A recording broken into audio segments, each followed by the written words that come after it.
Welcome back to Forest Hill United Methodist Church's podcast, It Takes a Village. I'm Reverend Mandy Neal, and today we are joined by Andrew Hamilton. If you don't know the Hamilton family, you're totally missing out. They are just so much fun. They have been a part of Forest Hill for a while now. Grace, his wife, and their children, Everly and Cohen, they just always bring the party. So they're so much fun, and we're so glad that you're here joining us today. I appreciate it. So how long have you been at Forest Hill? I believe just over 3 years. Oh my goodness, has it been that long? It has been. Wow. Okay. It'd be VBS, I think 2022. Yeah. That's kind of the mark. So I'm pretty Time sure just goes over so 2 fast. years. I know. Wow. Okay. Well, what drew you here? The love shown to my kids from that VBS session. So they went to a few different VBSs, and that was kind of our way to try out some churches. And Cohen fell in love with Miss Lisa and couldn't wait to come back and see her, and we came back. Miss Lisa at VBS and Sunday school, she's a rock star. She is. So many people, so many kids are like, no, I want to go back to Miss Lisa. I want to go back to that church with Miss Lisa. She's top notch. Well, but I didn't know that we were having a little competition, but I'm really glad we won. So last week in the sermon, I preached on hidden talents and how I'm always looking for people's hidden talents. And so as I was thinking about what we were going to chat about today, I was like, okay, so let's think about all of your talents that in the 3 years we have been able to sniff out, which is cooking. You love to cook, right? You love to cook, and you love to gather people together for meals. So you have kind of been instrumental in reinstating our Wednesday night dinners, which is once a month-ish. And what led you to be like, oh, I hear this thing that y'all used to get together. Let's do that again. There's a lot of people that we like here, like my whole family likes this, and we wanted to see them more in a setting where it was outside of just Sunday school or a sermon and just saying hi, and the ability to get people to just talk and communicate and see what's going on with life. And I knew growing up on Wednesdays, we always went to spaghetti dinner at our Methodist church, which is over in East Charlotte. And I was talking to Grace, and she's like, oh, we used to do the same. And I'm like, wonder why we don't do something like that right now. And talking with some people, they're like, oh, we used to. And I think you were one of them that was like, oh, COVID kind of just killed it all. So talking with Grace, we decided, like, why don't we try and bring something like that back? So at that time, everyone was like, oh, we're going to do this all the time. We're like, well, let's get through one first and just see how this goes. And that was almost just over a year ago, I believe. And it was stunning. The turnout was amazing. Everyone comes out, everyone talks, everyone kind of just hangs out and has a good time. But then there's a meal involved. So you get to eat dinner and so like it's 5 to 7, and what we kind of realize is like people who can get here at 5, they get here at 5 and they stay till 7. So it's an event. For people in choir or handbells that want to come at 5, they can eat right before they go to that. And so we kind of get that crowd. And then we have the second rush crowd that's like, we're coming home for work. I didn't want to cook for dinner, or I want to come see some of my friends that are at church, and just the ability for them to talk with their friends. Week. Is it next week? Next week? The 17th. Yeah, I think. Yeah, so no pressure, but in the past we've had like dangling lights and like not fairy lights because they're the bigger lights, but like mood lighting. And so I wanted it to be very like inviting, not just come to a that room's kind of sterile, so it was like, let's come to the sterile room and sit and eat real quick and leave. I wanted something a little different that felt more like a place where people wanted to actually sit and hang out for a while. And so mood lighting, I felt like, was one of the big changers in that. And it was game changer. Okay. Like I walked in, I was like, wow, this is top notch. I didn't think it was too crazy until we did the 2 summer sessions. So I changed summer a little bit, right? We wanted it quicker, a little bit easier. And so we left the lights out, and then we changed the food. So in June, we did barbecue. In July, we did hot dogs. And we were like, oh, this is kind of the summer theme. As we go back into the fall, I'll bring those lights out, but during the summer, everyone's like, where are the lights? Where are the lights? Where's the table service? I'm like, oh. You can spoil us pretty easily. Yeah, we get accustomed to it. You also cook for Men on Fire once a month, so that's kind of a gathering of men to do Bible study. And so it's, same thing. So once a month I come in, we gather about 6:30, so I'll get here a little bit earlier and make whatever comes off my hand, and the guys eat, and then we have a full lesson that Greg typically leads us in, and it's a really good time. And it's really nice because it's a really close knit of men here, um, that we just kind of feel free to talk. And it's really, I will say, it has introduced me to so many people at this church, and has made it really feel like I guess grown my friend base. Mm-hmm. And so I've been able to go all around this church now, and I constantly run into everybody I know or see them out real men, and even people like I wouldn't normally see. If I go to traditional service, I don't see them because they're at the early service, or if I go to the early service, I don't really see them. There's at the traditional service, and real men just kind of, um, just like dinner on the Wednesday, just brings us together. Yeah. It's another like moment of fellowship that leads to spiritual development. Mm-hmm. Yeah. And it's really, oh, I'm sorry. I was No, going to say, it's really cool to get their perspective on when we go through different lessons and Bible verses or stories.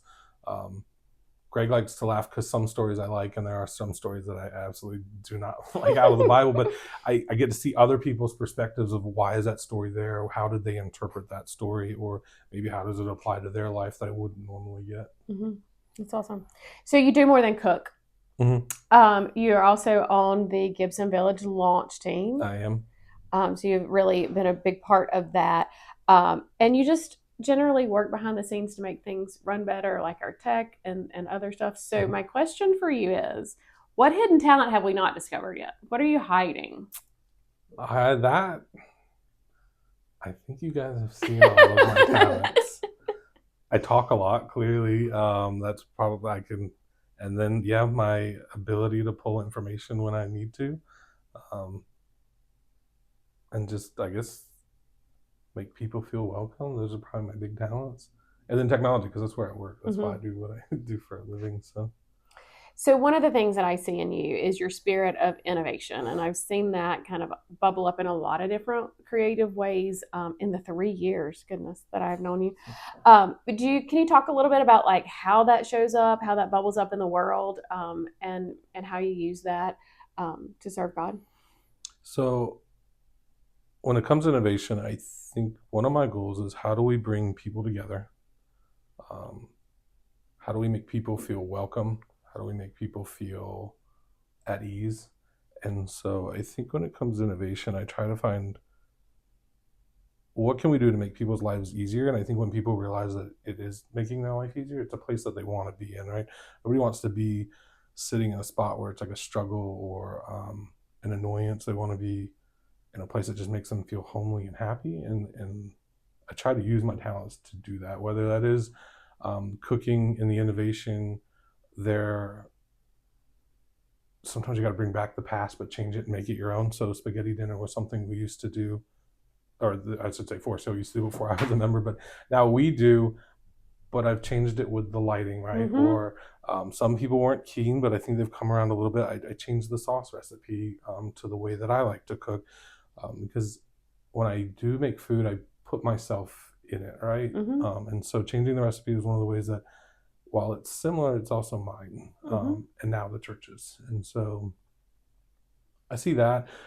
Technology, I want people to be able to access the church anywhere that they feel they need to access it from. So I try to make it where it's, can you access it from at home, or make it, I guess, losing my train of thought, but here I feel like technology, like I've helped with some of the technology stuff, and that's just because people are so used to having technology at home. I want this place to feel homely, and they can use the technology here freely just like they would at home.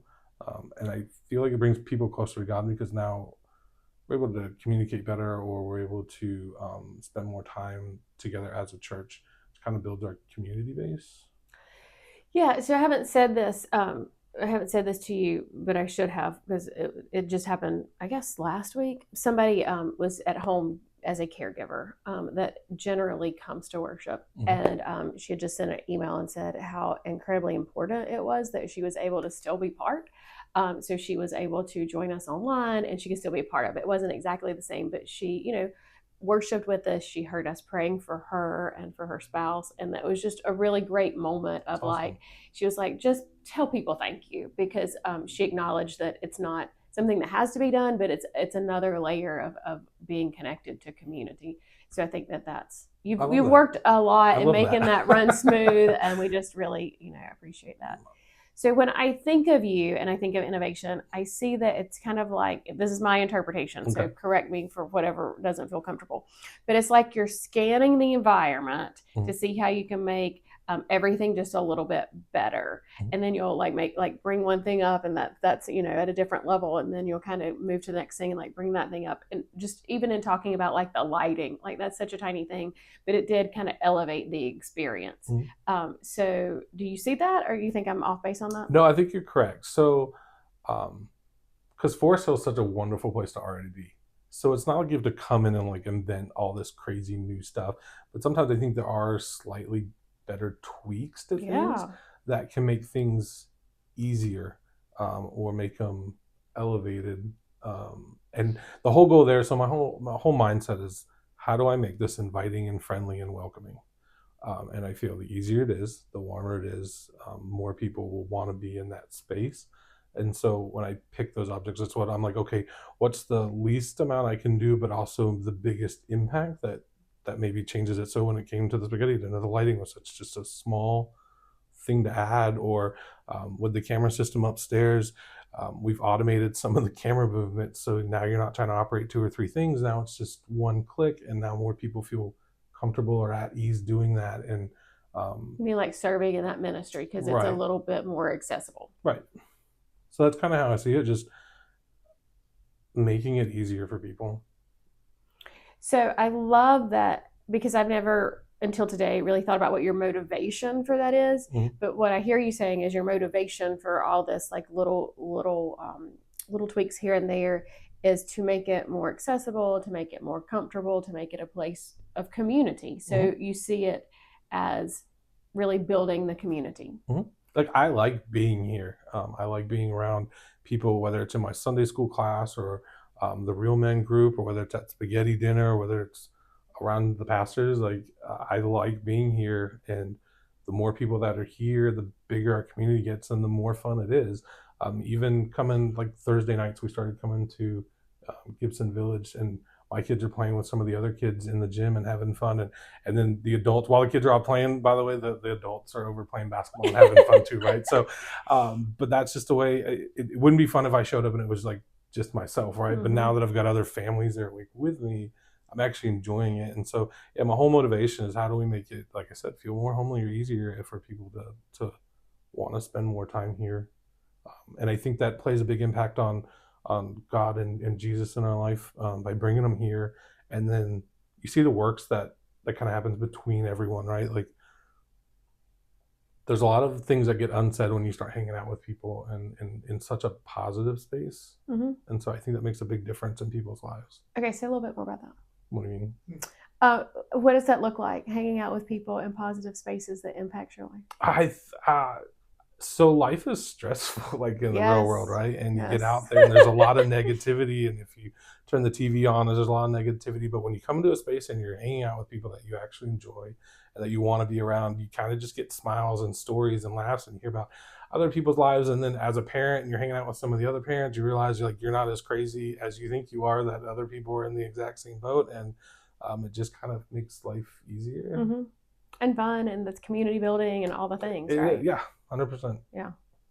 So, in terms of like, let's take this up another layer. So, I've seen, we've talked a lot about, just in 3 years about how to innovate things here, just to elevate, the experience or elevate small things that can make big impact, right? So, you talked about that. But I want you to think like on a broader view of the church universal, in this kind of season of the world we're in. Like, what would you say are the things that like big church needs to be thinking about innovating?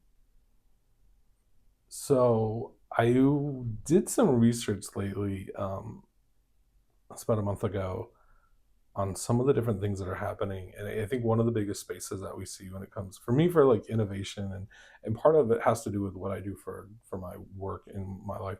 I'm a very big technological person, and that's not going away. And I think that's just integrating more and more into people's lives, whether it's a tablet or a cell phone, or now we talk about AI and putting them in the glasses. And um, I'd be interested to see where the church goes with that, as far as when it comes to whether it's studies or sermons, or just pushing out. And when I say sermons, I don't just mean like sermons on Sundays. Like, I feel that the digital space is a great way to get the word out about everything about the Bible and stories. Just because you either watch the recording, watching the recording is a great way, or coming to Sunday is a great way, but also just using technology to get additional information out there. I think it's a great way, and I think I'm more curious to see how does the church innovate in that. Like, what messages are they going to put out through the digital space? How are they going to put them in the digital space? And then how do we bring the digital space into church? Do we integrate cell phones and iPads as part of services, or I guess that's kind of how I see where would it go for the church? And how do we become comfortable as people who've been in church? I was raised in church, so I was raised that you didn't even turn around and look at the people behind you, let alone take out a phone. I mean, we didn't have phones easily accessible, right? But like, it was very very just sit and be. And like, what does that look like in a world where our attention span is, 5 minutes tops? Right. And we've talked about that a little bit at Gibson. Like, how do we create a space where people are, can fidget with things and can stand up and walk around and can take a break from like just small chunks of information to then process. And so we're trying to figure out what life looks like. But I agree, like in a traditional church, we're still sitting, and we still try I to will sit. say though, I know y'all don't go in and out without your cell phone. Sometimes I'm getting texts from people sitting in the same room. We see the watch. Yeah. And we do that. So like, if there's a problem, we have that communication, but we're also like, it's so like, we totally get that. And that's just the world that we live in. And so how does the church, the church is never supposed to be separated from the world that we live in. Right. It's, we contextualize to the moment that we're in with the truth of the gospel. And like, when we get stuck in a certain way of not being present in the moment that we're in, then we lose a piece of that relevance. I agree. And I think the Gibson Village service has done an awesome job. So the first one was amazing. And I went to the practice one. That was also amazing. And I love that it's addressing some of that. Because I do have that feeling like when I go to the service, and if you ever look at me, no, I'm not recommending look at me. But if you happen to look at me, you'll see me like close my eyes and I'm trying to like refocus my brain instead of like 1,000 thoughts back to the service and listening. And so with Gibson Mill, with the breakup between the table talk and some of the fidget toys and the space to just kind of be yourself without feeling like that, you've got to be quiet and sit still and just stare the whole time.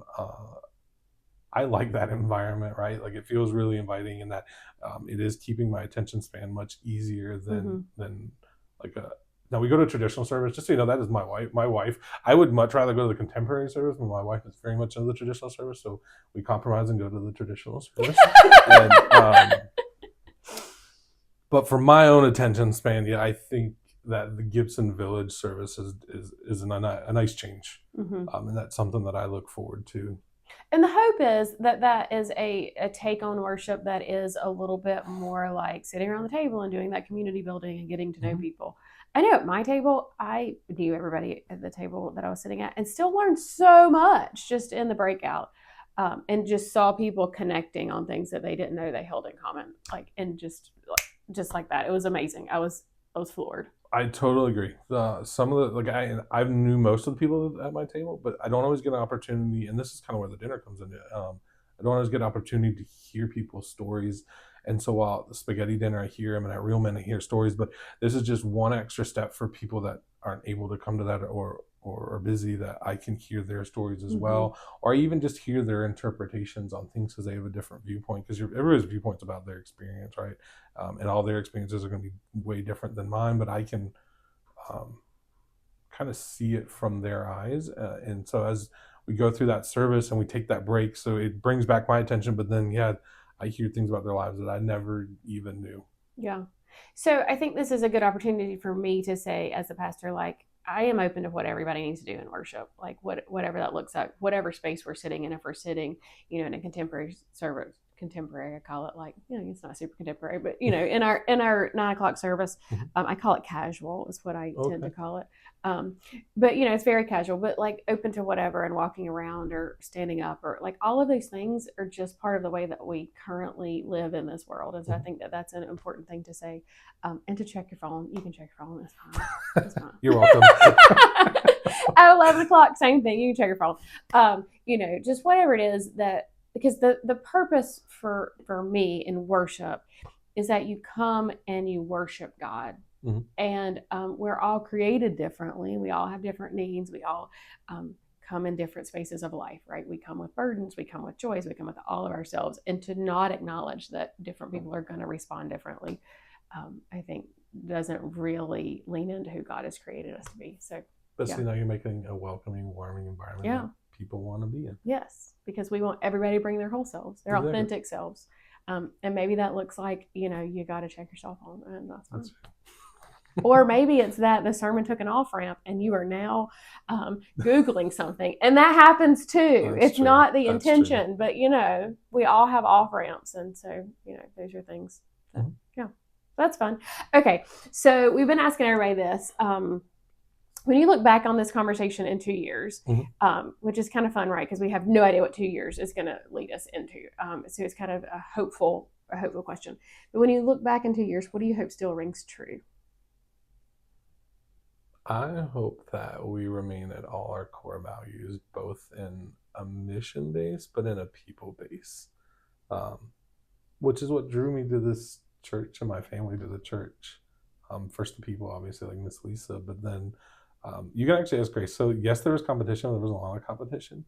There was a lot of competition? Wasn't. Oh, wasn't. Okay. I was like, oh, wow, a lot. But when we were looking for a church, I had very strict rules about the church. And one of the biggest ones was a lot of churches, and this is old saying, a lot of churches talk the talk, but don't walk the walk, right? We talk about community, and they talk about how we should be following in Jesus' footsteps and providing, being that Jesus out in the world, but you don't see a lot of churches that do that, right?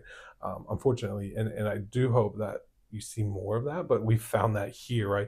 We all of a sudden came to a church that was out in the community, whether it's feeding elementary school children or creating packages for prisoners for Christmas in July and Christmas, or running the preschool to help kids in the community. I mean, all that kind of stuff. We were like, here's a church that not only is preaching and getting the word out, but I feel like, we talk a lot about evangelism, and one of those ways is saying the word of God and following Jesus. But another way is, I think a lot of people are drawn when they see people doing and putting that out in the world, right? And so I hope in 2 years that we continue to put that out in the world through our actions, that make people look at us and go, wow, like those are people that I want to be around and that are positive and doing the right thing. Awesome. Well, I'm so glad that you took some time to be with us. I learned a lot, as I always do when I chat with you. And we will see you next time.